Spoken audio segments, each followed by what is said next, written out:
우리 사도행전 9장 32절에서 43절까지를 우리 천천히 우리 한 목소리로 봉독하겠습니다. 자, 시작.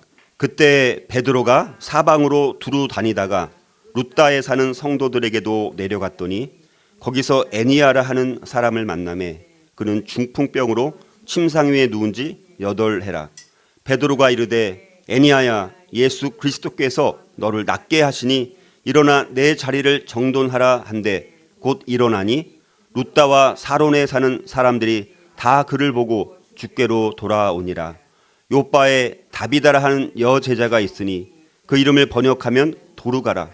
선행과 구제하는 일이 심히 많더니 그때 병들어 죽음에 시체를 씻어 다락에 누이니라. 룻다가 요바에서 가까운지라.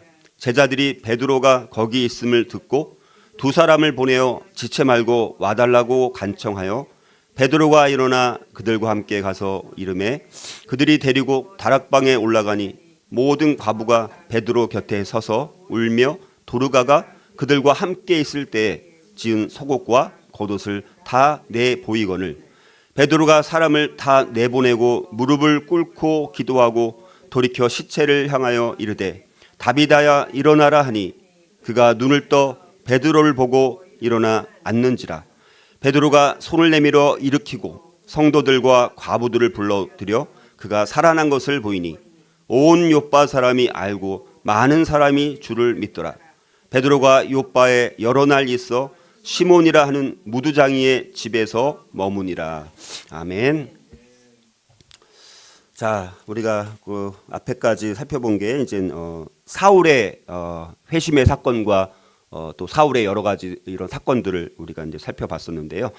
이제 다시 이제 베드로를 중심으로 하는 이제 전도 사역과 치유 사역에 대해서 이제 함께 우리가 살펴보게 되어지는데요.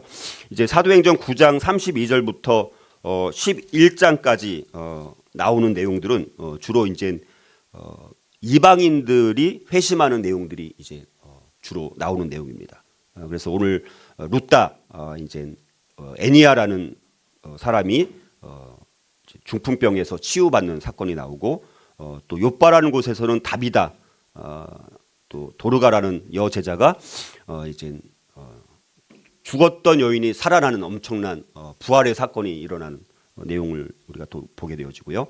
또 가이사랴에 있는 백부장 고넬료의 구원에 대한 내용이 또 그 다음에 계속 이어지고 또 성령이 이방인들 가운데도 임하게 되어지는 또 역사가 또 진행되는 내용이 이어지다가 또 이제 11장 뒷부분에 가면 안디옥에서 수많은 사람들이 믿고 죽게 돌아오는 그래서 안디옥 교회가 세워지는 자 그런 내용들. 그래서 주로 이제 이방인들을 중심으로 회심하는 그런 이방인들이 하나님의 백성들 가운데로 수용되어지는 사건, 성령이 이제는 임하는 이런 사건들을 우리가 살펴보게 되어집니다.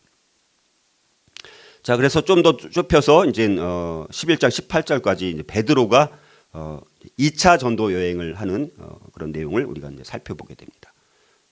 우리 첫 번째 1차 전도 여행은 베드로의 1차 여행은 사마리아를 중심으로 하는 전도 여행이었다면 2차 전도 여행은 이제 예루살렘에서 이제 룻다라는 곳으로 가게 되어지고 또 요바라는 곳에 가게 되어지고 그 다음에 가이사랴라는 곳으로 가게 되어지면서 이제 애니야, 그다음 다비다, 고넬료로 이어지는 이런 사람들의 치유와 부활과 또 구원의 역사가 이렇게 이어지는 것을 이제 우리가 살펴볼 수가 있습니다. 자, 그래서 우리가 1차 전도 여행은 사도행전 8장에 나왔던 부분입니다. 그래서 예루살렘에서 또 사마리아 이제 사마리아에서의 전도 사역을 하고 돌아오는 것이 1차 전도 여행이었고요. 그러니까 베드로의 1차 전도 여행. 또 우리 그러니까 사도 바울만 전도 여행을 한 게 아니라 베드로도 요한과 함께 전도 여행을 이렇게 떠났던 것을 보게 되었습니다. 물론 이제 바울처럼 더 멀리까지는 가지 않았지만 그리고 오늘 이제 살펴보게 되는 것이 이제 2차 전도 여행이라고 할 수 있는 부분. 그래서 아까 말씀드렸던 것처럼 예루살렘에서 이제 룻다라는 곳으로 가게 되어서 거기서 애니아라는 8년 된 중풍병을 고치는 치유 사건이 일어나게 되어지고 또 다비다 요바에 가서 이제 도르가라고 불리우는 이 다비다를 또 죽은 다비다를 살리는 사건. 그리고 이제 그 다음에는 이제 고넬료 이제 가정에 침례를 베푸는 사건들이 이제 계속해서 이어지는 요 여정이 베드로의 2차 전도 여행 이렇게 이제 보시면 되겠습니다.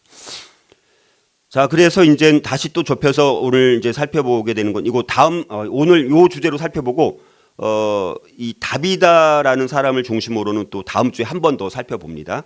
오늘은 애니야와 다비다 이 두 사람을 다 한꺼번에 묶어가지고 베드로의 사역을 통해서 우리가 하나님께 쓰임 받는 삶을 어떻게 살아야 되는지 이런 주제로 우리가 살펴보게 됩니다. 그래서 사도행전 9장 32절에서 43절 이거 오늘 살펴보고 다음 주에는 이제 그 36절부터 43절까지를 다른 각도로 이제는 다비다라는 여제자를 중심으로 우리가 또 그렇게 살펴보도록 하겠습니다.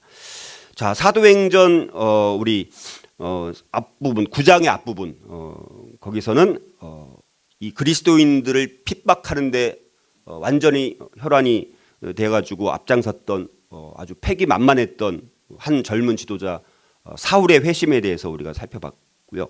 이제 그 이후에 또 이어지는 이 베드로의 왕성한 또 사역의 이런 활동들을 살펴보게 되어집니다. 그래서 그 모든 이런 사역의 배후에는 예수님께서 계시다라는 것을 굉장히 부각시키고 있는 내용을 우리가 볼 수가 있습니다. 자, 사도들의 지도자였던 이 베드로, 그래서 사도 요한과 함께 이제 사마리아에서 예루살렘으로 돌아오는 그 사도행전 8장 25절 두 사도가 주의 말씀을 증언하여 말한 후 예루살렘으로 돌아갈 때 사마리아인의 여러 마을에서 복음을 전하니라. 요게 이제 우리가 사울 앞에 우리가 이제 베드로 이제 마지막 살펴봤던 부분이고요.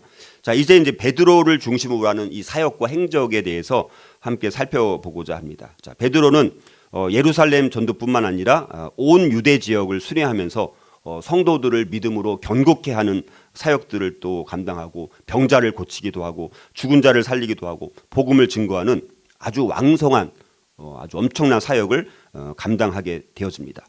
자, 이런 베드로의 사역은 오늘 우리 모든 그리스도인들에게도 우리가 어떻게 하나님께 쓰임 받는 삶을 살아야 되는지를 본을 보여주는 아주 중요한 내용이라고 볼 수 있습니다. 자, 그래서 오늘 먼저 초대교회 이야기 36번째는 베드로가 애니야의 중풍병을 고치는 사건입니다.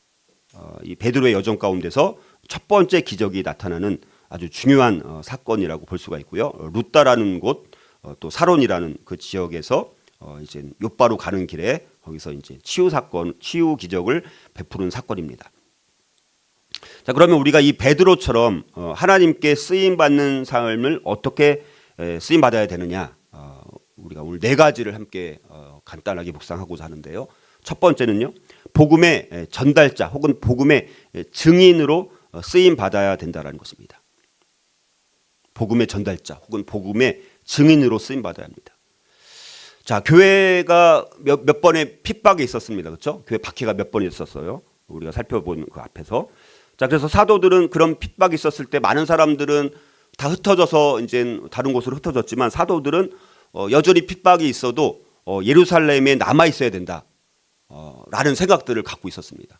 자, 그것도 핍박 가운데 사도들마저 다 흩어지면 본부가 없어지기 때문에 예루살렘 교회가 첫 번째 교회 아닙니까? 우리 교회가 탄생하고 나서 첫 번째 교회가 예루살렘 교회인데 거기 예루살렘에 있었던 이 제자들이 핍박이 있었다고 자기들도 다 도망가 버리거나 아니면 다 흩어져 버리면 이 본부 역할을 할 수가 없기 때문에 그런 핍박이 있었지만 제자들은 계속해서 예루살렘에 이제 남아 있었던 것이죠. 자, 그리고 이제 잠시 교회가 평안한 시기를 누리게 됩니다. 지금 우리가 지난번 살펴봤던 31절에 제가 한번 다시 읽어볼까요? 31절, 9장 31절. 그리하여 온 유대와 갈릴리와 사마리아 교회가 평안하여 든든히 서가고 주를 경외함과 성령의 위로로 진행하여 수가 더 많아지니라. 자, 우리가 지난번 마지막 살펴봤던 부분이 교회가 이제 평안한 시기를 누리고 교회가 많이 성장해서 상당히 이제 안정을 누리게 된 것입니다. 자, 그런 안정을 누리고 평안한 시기를 이제 맞이하게 됐을 때 베드로가 한 행동이 참 주목을 받을 만한 거예요. 그렇죠? 뭡니까? 베드로가 한 게 뭡니까? 오히려 예루살렘을 떠나게 되었습니다. 사방으로 두루 행하였다라고 32절에 보면 그렇게 말씀하죠. 자, 베드로의 이제 목적은 뭡니까? 이제 교회가 좀 평안하니까 이제 예루살렘에 꼭 자기가 없어도 되는 상황이 된 거예요. 그럼 우리가 그러면 좀 뭐 쉬거나 아니면 좀 약간 게을러질 수가 있는데, 근데 베드로는 그런 게으름을 피우는 것이 아니라 곧바로 이제 다른 지역을 향해서 복음을 전하기 위한 목적도 있고, 또 다른 성도들을 방문해서 이미 이제 그곳에 다른 곳에 이제 성도들이 있는 상황입니다. 그래서 다른 성도들을 방문해서 그들을 격려하기도 하고 아니면 가르치기도 하고 이런 순회 사역, 일종의 순회 사역이죠. 일종의 순회 사역을 시작하게 되었다라는 것입니다. 그래서 이스라엘 여러 지역에 흩어져 있는 그리스도인들에게 힘을 주고 격려하고자 하는 목적으로 순회 사역을 떠나게 되어집니다. 자, 그래서 그런 주변 성도들에 대한 이 베드로의 방문은 그 흩어져 있는 또 다른 지역에 세워진 교회들을 성도들한테 아주 상당히 큰 격려가 되지 않았을까. 그래서 방문을 통해서 거기 뭐 리더들을 또 가르치기도 하고 또 격려해주기도 하고 또 잘못된 것이 있으면 바로 잡아주기도 하고 또 조언을 할 수도 있고 이런 사역들을 하고자 순회 사역을 떠나게 되어집니다. 자, 그래서 예루살렘에서 이제 서쪽으로 한 40km 정도 떨어진 루따라는 곳에 이제 이르게 되어지죠. 자, 루따라는 곳에 거기 공동체는 주로 이방인들을 중심으로 하는 공동체였을 것으로 우리가 그렇게 이제 봅니다.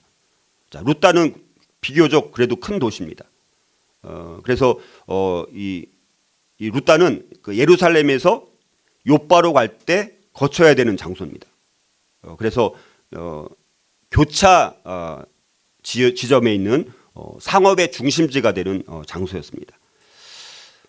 자, 그래서 이 루따에 이렇게 신앙 공동체가 생긴 것은 아마도 오순절 집단 회심 때 아니면 예루살렘에 핍박이 있었을 때 거기서 피신했던 사람들에 의해서 세워진 교회가 아닌가 이렇게 우리가 이제 추측해 볼 수 있습니다. 어찌됐든 거기에 루따라는 곳에도 성도들의 신앙 공동체가 있었다라는 사실, 그래서 그곳으로 이제 베드로가 2차 전도 여행의 첫 번째로 루따라는 곳에 이제 이르게 되어집니다. 자, 그래서 우리는 복음의 전달자, 복음의 증인으로 하나님 앞에 지속적으로 쓰임 받는 것이 중요합니다. 자, 교회에 대한 박해가 아까 말씀드렸던 것처럼 잠시 이제 주춤해지고 온 교회가 지속적으로 성장하고 평안해졌을 때 베드로는 거기서 게으름을 피우는 것이 아니라 오히려 기다렸다는 듯이 순회 전도 사역을 떠나면서 순회 사역을 이제 감당하게 되었습니다. 자, 그래서 베드로가 교회가 아주 평안한 가운데 그럼에도 불구하고 지속적으로 성장하는 그냥 현실에 만족하지 않고 복음 전파의 영역을 확대해 나가는 모습을 우리에게 보여주고 있습니다. 자, 오늘날 우리 삶을 돌아보면 아니면 교회를 돌아보면 교회가 크게 성장하거나 아니면 우리 개인의 문제들이 해결되고 나면 대부분은 안주하는 경향이 많습니다. 그렇죠? 안주하게 되죠. 이 정도 성장했으면 이제 좀 천천히 하자. 아니면 우리의 어떤 문제가 해결됐으면 이제 조금 기도도 좀 맨날 뭐 새벽기도 나갔는데 잠시 좀 쉬자. 예를 들어서 자, 그렇게 안주하려고 하는 경향이 누구에게나 있다라는 것입니다. 자, 그러나 성경에서 우리에게 보여주는 하나님 앞에 여기 크게 쓰임 받은 사람들, 귀하게 쓰임 받은 사람들은 그런 경우에 오히려 더 긴장의 끈을 이제 늦추지 않고 오히려 자기에게 맡겨준 사역의 현장에 가서 열심히 사역을 했던 것을 보게 되어지고, 우리는 끝까지 사람들을 우리가 복음으로 우리가 전도하고 또 제자 삼는 일들 가운데 우리가 부름 받은 사람들이니까 쉼 없이 맡겨주신 사역을 감당해야 됩니다. 물론 때로는 잠시 쉼의 시간이 물론 필요하긴 하죠. 그래서 우리가 문제가 해결되었다고 아니면 어떤 것이 큰 오히려 뭐 성공을 거두거나 뭐 성장을 했다라고 했을 때 우리가 한시름 놓는 것은 오히려 되게 위험할 수 있다라는 것들을 다시 한번 기억해 보면서 우리가 이 베드로처럼 하나님께 쓰임 받는 삶을 살려면 우리가 오히려 평안할 때, 모든 문제가 해결되었을 때 오히려 우리가 더 힘을 내어서 복음의 전달자로 또 복음의 증인으로 쓰임 받는 그 사역의 현장으로 다시 나가는 것이 우리가 필요한 것을 한번 돌아보며 저와 여러분들이 우리 이런 복음의 전달자, 복음의 증인으로 쓰임 받을 수 있기를 주의 이름으로 축복합니다. 자, 두 번째로 베드로처럼 또 하나님께 쓰임 받는 사람 또 어떻게 쓰임 받아야 될까라는 것입니다. 두 번째는 능력의 도구로 쓰임 받아야 돼. 우리는 하나님 앞에 능력의 도구로 쓰임 받아야 됩니다. 자, 베드로가 이제 순회 사역을 이제 하게 되면서 베드로는 루다에 사는 성도 애니야라는 사람 8년 된 중풍병을 고치는 능력을 행하게 되어지죠. 그래서 33절에 보면 거기서 이렇게 나오죠. 거기서라는 말은 이제 그리스도인들, 그 루다에 있는 그리스도인들 공동체 그거를 가리키는 것이죠. 자, 그 그리스도인들 공동체에서 그 중에 한 사람이 중풍병을 앓고 있었던 것을 우리가 보게 되었습니다. 그것도 8년간 고통 가운데 있었던 것이죠. 자, 우리 그리스도인들은 하나님 앞에 쓰임 받기 위해서 능력의 도구로 쓰임 받는 것이 굉장히 중요합니다.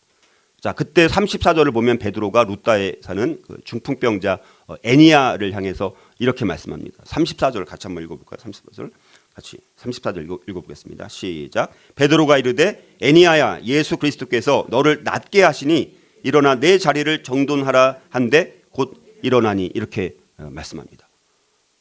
자, 중풍병자 애니야를 향해서 베드로가 애니야야, 예수 그리스도께서 너를 낫게 하시니 일어나 내 자리를 정돈하라, 이렇게 베드로가 명령을 하면서 이제 정말 놀라운 치유의 사역이 일어나는 것을 보게 되어지는데, 근데 여기서 베드로가 중요한 것은 자기를 앞세우는 것이 아니라 누구를 지금 앞세우고 있습니까?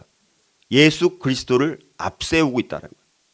그러니까 자기는 오직 그리스도의 능력의 도구로서 자신을 낮추고 있는 모습을 분명히 이제 보여주고 있습니다.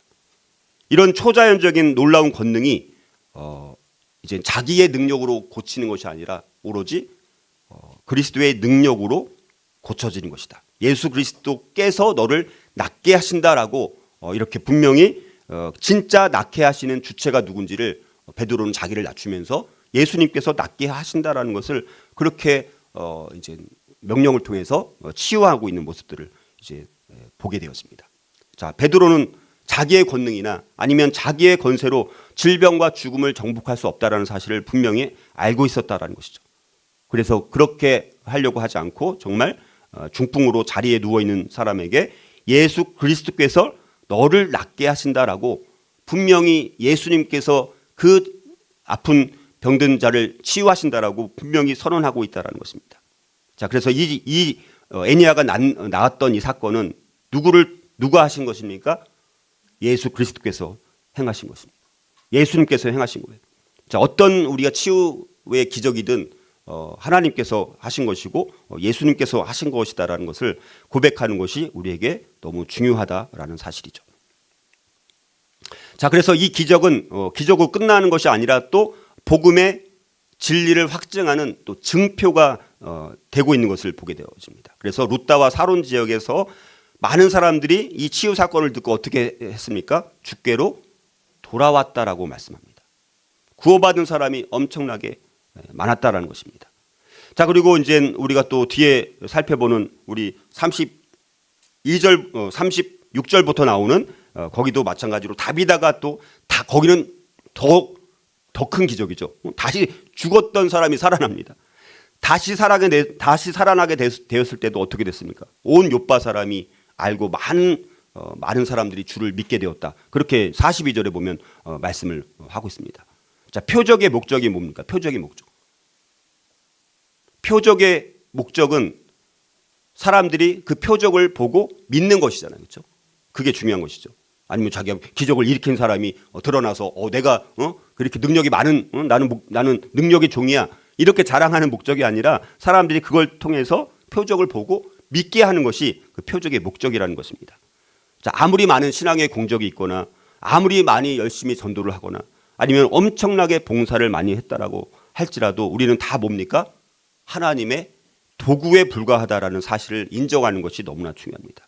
그런데 우리는 자꾸 자기를 높이고 자랑하고 싶은 유혹이 늘 우리가 미혹시키기 때문에 우리가 항상 우리가 겸손하게 우리가 하나님의 능력으로 우리가 하는 것이다. 우리는 그냥 도구일 뿐이다.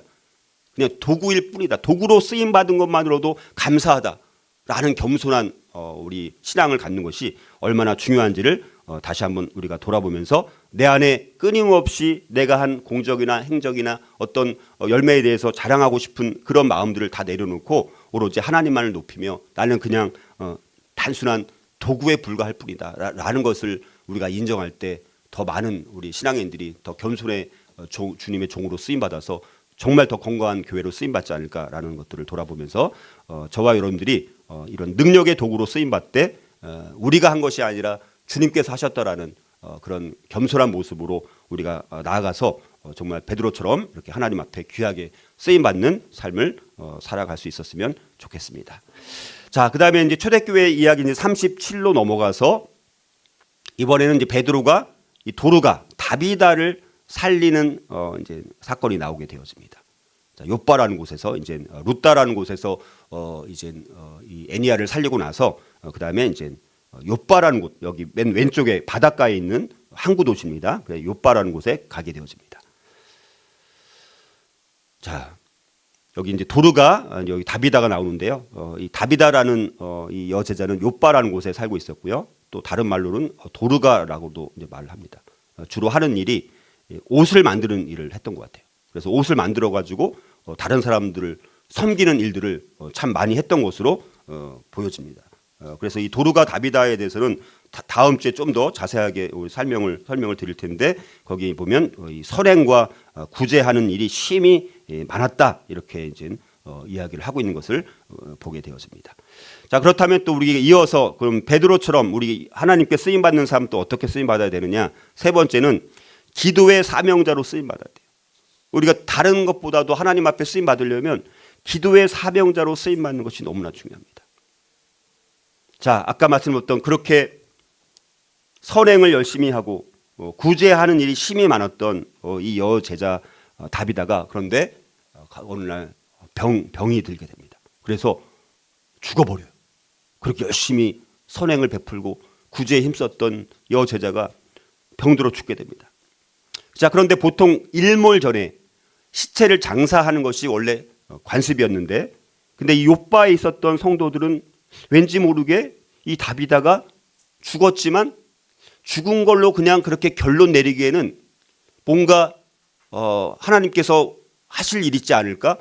그리고 거기서 한 16km 정도밖에 안 떨어진 루다라는 곳에서 애니야라는 사람이 중풍병에서 나았다라는 그런 소문도 아마 듣게 되면서 왠지 모르게 그냥 기름 바르는 일까지도 아직 진행하지 않는 상태에 있게 된 것입니다. 그러니까 요바에 있던 이 성도들이 다비다가 왠지 다시 살아날 수 있지 않을까?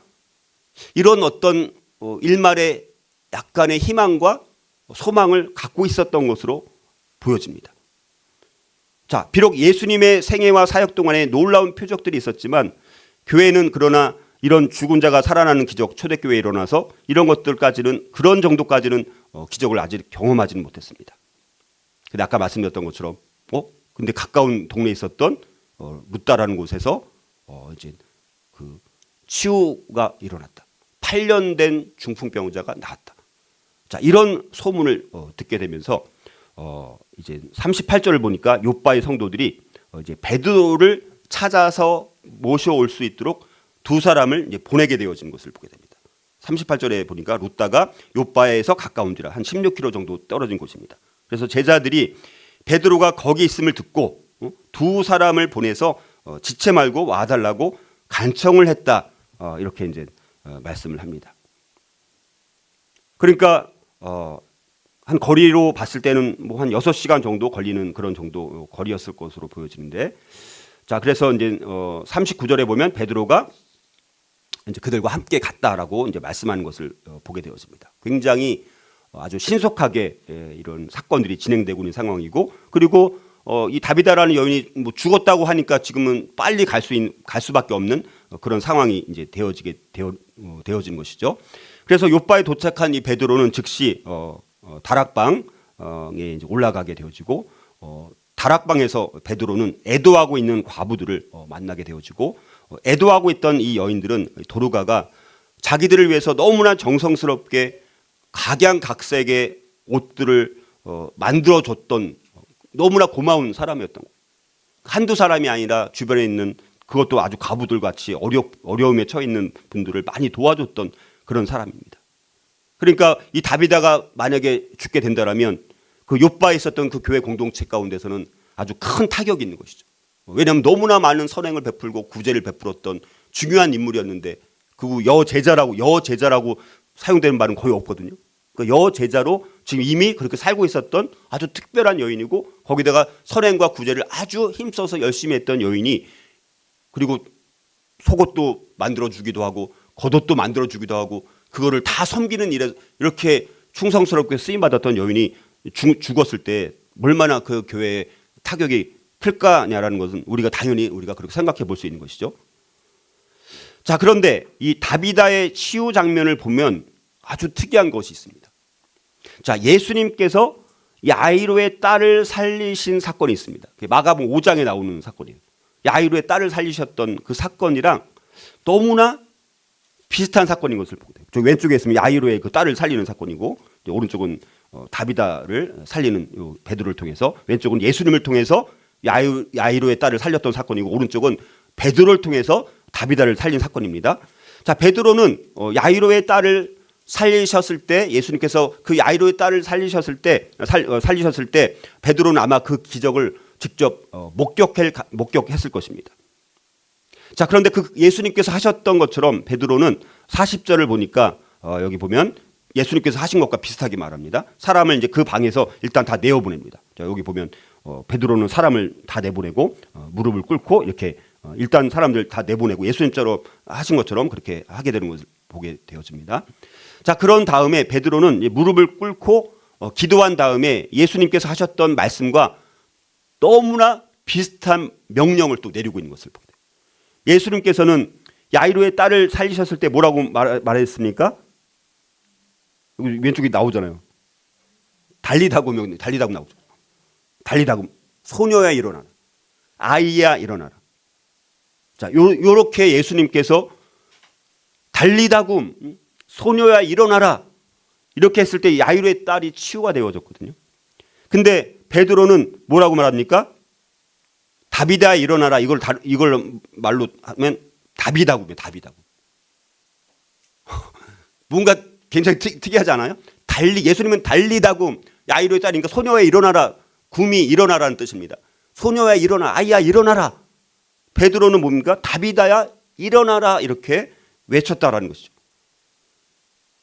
리을만 하나 없는 조금만 약간의 글자 차이가 있을 뿐이죠. 자, 그래서 베드로는 이런 상황들을 볼 때 예수님께서 야이로의 딸을 고쳤을 때 그 사건들이 당연히 기억났을 거예요. 그러면서 이거 정말 예수님께서 그때 했던 걸 기억을 하면서 이젠 다비다야 일어나라 이렇게 아주 강력하게 믿음을 가지고 예수님께서 행하셨던 것들을 회상하고 돌아보면서 이번에도 정말 하나님께서 치유해 주실 것이다라는 강력한 믿음을 가지고 그렇게 외쳤다라는 것을 우리가 알 수 있습니다. 자, 그래서 그렇게 하니까 다비다가 눈을 뜨고 일어나게 되어집니다. 이 다비다가 도르가가 놀랍게도 부활하게 되어집니다. 자, 그래서 41절에 보면 베드로가 그 여인의 손을 내밀어서 일어난 것을 이제 도와주게 되어지고, 그 다음에 베드로는 죽음에서 다시 소생한 이 다비다를 정말 뛸 듯이 기뻐하는 다른 친구들, 거기 있었던 다른 과부들 이런 사람들이 도움을 받고, 너무너무 이제 다비다가 지금 죽으면 안 되는데 그렇게 막 안타까워하고, 그래서 사람을 보내가지고 거기 루다에서 애니야를 살렸으니까 빨리 오실 수 있도록 간청해갖고 지금 베드로가 온 상태에서 자기들 나가 있는 잠깐 그 사이에 이젠 정말 이 다비다가 완전히 죽었던 자기들의 그 동료였던 그 다비다가 다시 살아난 것을 보고 얼마나 뛸 듯이 기뻤을까라는 것을 우리가 생각해 볼 수 있습니다. 자, 그래서 이런 놀라운 기적의 결과로 42절을 보면 또 욥바에 사는 많은 사람들이 주를 믿게 되었다라고 여기도 이제 말씀합니다. 이 기적의 목적은 뭡니까? 그냥 그 단 한 사람이 치유되는 것만으로 끝나는 것이 아니라 그 기적을 통해서, 그 표적을 통해서 주변에 있는 많은 사람들이 주님을 믿게 되는 것이 이런 기적의 목적이라는 것을 우리가 알 수가 있습니다.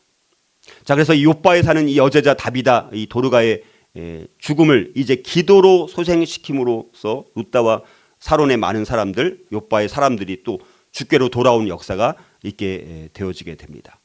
그래서 이 다비다의 다시 살아난 이 놀라운 기적은 온 욥바 사람들이 듣고 많은 사람들이 주를 믿게 되는 계기가 되었다라는 사실입니다. 자, 그런데 우리가 다시 한번 생각을 해보면 사실 이 베드로는 지금까지 이 병자를 고치는 그런 이적들을 베푼 적은 있었지만 지금 상황은 그냥 병든 자를 치유하는 정도가 아니라 죽은 자를 살리는 역사잖아요. 죽은 자를 살린, 물론 예수님께서 그렇게 죽은 자를 살렸던 것을 목격을 많이 했었습니다.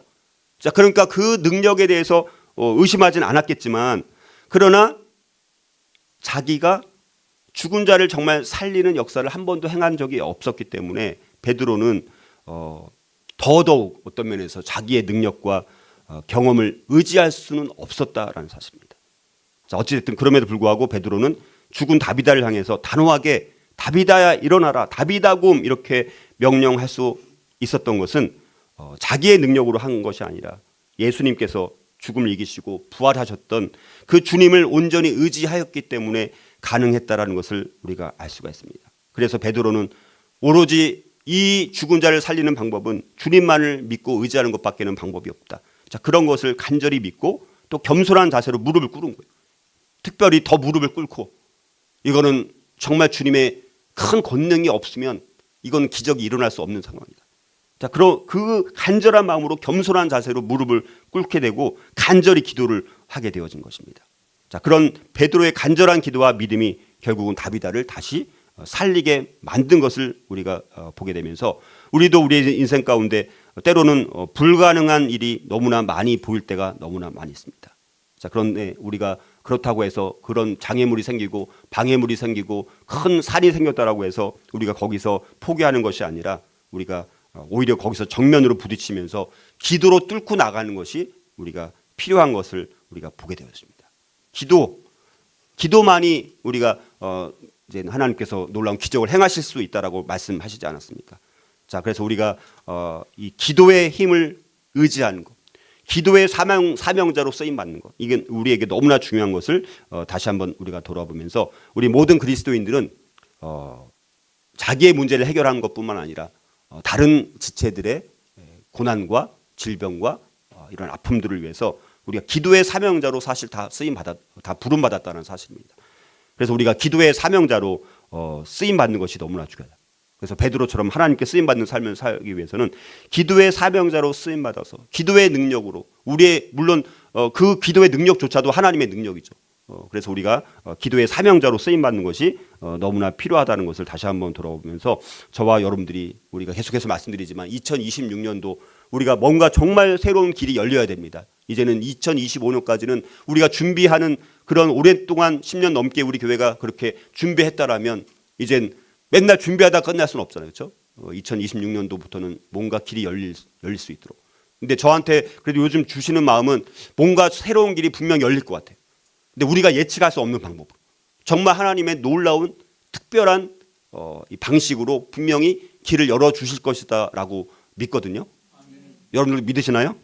그래서 우리가 그러기 위해서는 우리 모든 성도들이 제가 계속 강조하는 게 뭡니까? 우리가 기도의 사명자로 하나님 앞에 기도로 준비해야 돼요. 우리의 힘으로 우리의 능력으로 되는 것이 아니라 기도의 힘으로 되는 것이기 때문에 남은 우리 2025년 얼마 남지 않은 시간들 동안 더 기도로 우리가 철저하게 무장되어지고 기도의 사명자로 다 부름받았다는 사실들 다시 한번 돌아보고 우리가 기도로 우리가 다시 한번 힘을 모으고 마음을 모아서 2026년도에는 정말 놀라운 이런 다비다가 죽은 사람이 다시 살아나는 부활의 경험을 한 것 아닙니까? 우리 2026년도 우리 교회 공동체 안에도 놀라운 기적의 역사가 있기를 주의 이름으로 축복합니다. 자, 마지막으로 베드로처럼 하나님께 쓰임받는 삶 또 어떻게 쓰임받아야 될까? 네 번째는요. 복음으로 장벽을 허무는 역할로 쓰임받아야 합니다. 우리가 복음으로 장벽을 허물어야 돼요. 자, 사도행전 9장 이제 마지막 절을 보면 43절을 보면 이렇게 말씀합니다. 자, 베드로가 요빠에 여러 날 있어 시몬이라 하는 무두장이의 집에서 머무니라 이렇게 이제 말씀합니다.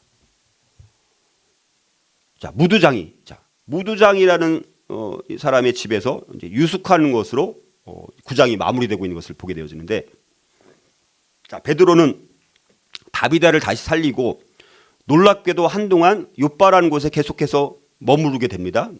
왠지. 자, 그래서 근데 시몬이라는 옛날 성경에는 피장의 집, 그러니까 무두장이의 집에 머물게 되어집니다. 근데 이게 굉장히 아주 의미심장한 사건이라는 것입니다. 자, 베드로가 머문 집주인이 뭐라고요? 무두장이었습니다. 무두장. 그가 하는 일이 뭡니까? 무두장이. 가죽을 무두질하는 그런 사람이었습니다. 근데 이 직업은, 이 무두장이라는 직업은 죽은 짐승을 만져야 되는 직업인 거예요. 그 가죽을 해야 되는 거니까. 짐승의 가죽이니까. 근데 유대인들한테 이거는 굉장히 죽은 짐승을 만지는 것은 아주 부정하게 취급되는 거예요. 아주 더러운 걸로 취급되는 그런 직업입니다. 그래서 유대 율법에 따르면 이 무두장이는 아주 부정한 사람으로 여겨졌던 직업을 갖고 있었던 사람이에요. 자, 근데 이미 베드로는 유대교의 금기로부터 이제 어느 정도 자유한 상태로 큰 도전을 맞을 준비를 하고 있었던 것을 보게 되었습니다. 그래서 또 뒤 10장부터는 그래서 고넬료가 이제는 구원받게 되어지는 또 역사가 나오게 되어지죠. 그래서 인종적 편견의 장벽 앞에서 베드로는 지금 남의 시선을 의식하지 않고 뭔가 복음으로 이 벽을 허물고자 하는 그런 의도가 있지 않았을까 이렇게 보게 되었습니다. 자, 그래서 이 욥바에 여러 날 있으면서 시몬이라는 이 무두장이라는 유대인들이 원래 꺼리는 유대 율법에 의하면 부정한 사람으로 취급되는 자, 그 사람과 함께 교제하면서 아마도 베드로가 또 하나님으로부터 깨닫게 되어진 복음의 진짜 뜻이 뭔지 이런 것들을 더 거기서 깊이 있게 교제하고 나누고 그래서 그런 사람들을 좀 받아들이려고 하는 그런 시도를 하고 있는 것을 우리가 보게 되었습니다. 자, 그래서 우리가 참 이 복음이라는 것은 그래서 이런 장벽을 허물 수 있는 것이 바로 이 복음이라는 것을 돌아보고 베드로가 이런 상황에서 그 욥바라는 곳에 더 머물면서 이렇게 무두장이라는 직업을 갖고 있는 시몬이라는 사람 집에서 교제하면서 또 복음의 참뜻과 더 깊은 뜻들을 또 가르치고 나누고 교제하면서 거기서 시간들을 또 보내게 되었기 때문에 어쩌면 이 고넬료 그 다음에 사건이 나오는 것이 이것과 연관이 좀 있지 않을까 그렇게 우리가 한번 그냥 추측해 볼 수는 있지 않을까 그렇게 생각을 해보게 되어집니다. 그래서 우리가 베드로처럼 하나님께 쓰임 받으려면 복음으로 장벽을 허물 수 있는 역할을 우리가 할 수 있어야 된다라는 것을 우리가 한번 돌아봤으면 좋겠고요. 자, 그래서 우리가 이제 네 가지를 살펴봤습니다. 자, 그래서 베드로는 이 복음의 전달자로 하나님의 능력의 도구로 기도의 또 사명자로 또 복음으로 장벽들을 허무는 역할을 너무나 본을 유감없이 보여준 사례가 되고 있는 것을 우리가 보게 되면서 우리 또한 이 베드로의 모습을 통해서 우리 그리스도인이 갖춰야 될 모습이 어떤 건지 어떤 사명감으로 불타야 되는지를 다시 한번 돌아보면서 정말 우리가 살아 움직이는 사명감으로 불타서 우리가 정말 살아 움직이는 복음 전도자로 세상을 향한 하나님의 역사와 사랑의 겸허한 도구로서 우리가 또 기도를 잊지 않는 기도의 사명자로 또 복음으로 여러 장벽들을 허물 수 있는 하나님의 귀한 종들로 우리가 살아갈 수 있어야 된다는 것을 다시 한번 돌아보고 오늘 우리가 기도했으면 좋겠는데요.